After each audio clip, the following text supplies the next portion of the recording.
Friends, நம்ம கிளாஸுக்கு கிளம்பியாச்சு. இன்னைக்கு சாப்பாடு கொஞ்சம் சீக்கிரமாக செஞ்சுட்டோம். என்ன சாப்பாடு செஞ்சுருக்குன்னு பார்க்கலாமா? சொல்லு. சுட சுட சாதம்,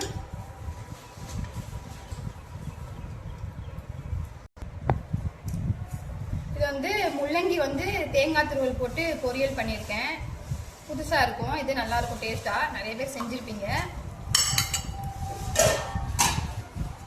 அப்புறம் வந்து கொஞ்சமா பாவக்காய் பொரியல். நம்மளுக்கு பாவக்காய் பிடிக்காது, சரி ஓகே சாப்பிட்றவங்களுக்கு செஞ்சு கொடுக்கணும்ல, நல்லதெல்லாம் நம்மளுக்கு பிடிக்கிறது இல்லை. வந்து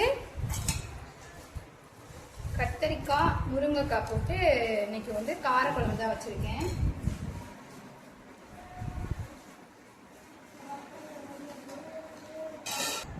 ஸ்நாக்ஸுக்கு வந்து சக்கரை வள்ளி கிழங்கு ஸ்வீட் பொட்டேட்டோ வந்து அவிச்சிருக்கேன். காரக்குழம்புக்கு சரியான சைடிஷ்னா வந்து அப்பளம் தான். அப்பளம் இல்லாத இதுவே இருக்காது. அப்பளம் நல்லா இருக்கும் காரக்குழம்புக்கு. மறக்காம உங்க வீட்டுல என்ன சாப்பாடுன்னு சொல்லிட்டு மறக்காம கமெண்ட் பண்ணுங்க. நம்மளோட சேனல் பிடிச்சிருந்தா மறக்காம சப்ஸ்கிரைப் பண்ணுங்க.